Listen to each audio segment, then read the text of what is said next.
সম্পর্ক নাই, ঠিক কিনা? তুমি যা করতেছো এটার কোনো সম্পর্ক নাই। হ্যাঁ, পীর মানে শিক্ষক, তুমি শিখাই দাও। যারা অন্ধকারে আছে আলোতে নিয়ে আসো, যারা গোমরাহিতে আছে কুফরে আছে তাদেরকে ইসলামে নিয়ে আসো।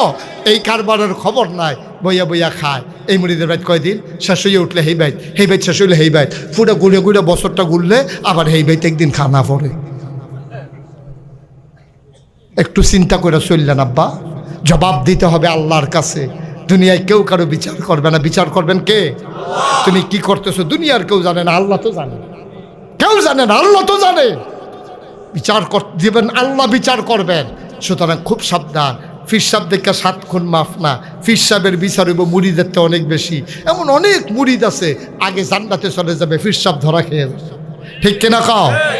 ওই যে মুরিদ বিশ্বাস করে যে আইছে, মুরিদে এই অনুযায়ী আমল করছে, মুরিদে পার পেয়ে যাবে, ফির সাহেব ধরা খাইয়া যাবে। তাই না? যে ওই 2 নম্বরই করছে, তেহা কামাই করছে, যে বইয়া বইয়া খাইছে, যে আল্লাহ আটকাই ফেললে তো ধরা খেয়ে যাবে, ধরা খেয়ে যাবে, বাঁচার কোনো উপায় নাই। এই জন্য আমাদের সবার দায়িত্ব সমাজের জন্য কিছু না কিছু করবেন। আপনারা যে এই যে সামনে রমজান আসতেছে, এই যে এলাকার যুবকেরা, শিক্ষিত মানুষেরা শহর ছেড়ে আপনারা অনেকে বাড়িতে আসছেন, এলিট পার্সন যারা, ধনী মানুষ যারা, অনুরোধ এটা ভাটি এলাকার মানুষ, এর সাথে নারী ও মাটির সম্পর্ক আপনাদের। আপনারা যারা এখন শহরে থাকেন, একটু টাকা পয়সা দেখছেন, আপনারা শহরে যারা আছেন সবাই মিলে কিছু কিছু টাকা পাঠাইয়া গ্রামে যারা থাকে তাদের কাছে পাঠাই দেন। এখানে কারা ইফতারের অভাবে কারা রোজা রাখতে পারে না, সেহেরির অভাবে কারা রোজা রাখতে পারে না, তালিকা করেন। 50টা ঘর, 50টা ঘরে 2000 টাকা করে, 1 লক্ষ টাকা হইলে 2000 টাকার সামগ্রী দিলে 2 জনের পরিবারে অন্তত কোনো মতে রোজাটা রাখতে পারবে, সেহেরি খাইয়া ইফতারটা খাইতে পারবে সুন্দর করে। চেষ্টা করেন।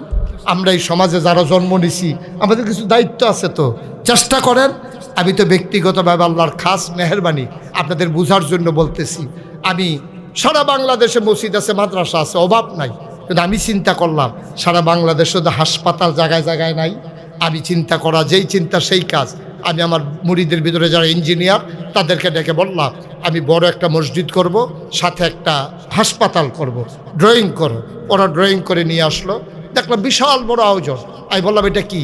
হুজুর হাসপাতাল এবং মসজিদ, নিচতলায় হাসপাতাল, দোতলায় 3 তলায় মসজিদ। আমি বললাম যে এটা তো একটু বড় দেখা যায়। জি হুজুর একটু বড় করে রাখছি। আমি ওই কীরকম বড়? একসাথে মসজিদে নামাজ পড়তে পারবে 6000 লোক। কয় হাজার? নিচতলায় হাসপাতাল সবটা মিলাইয়া, আর উপরে মসজিদ, 6000 লোক নামাজ পড়ে। এবার বুঝেন হাসপাতালটা কত বড়।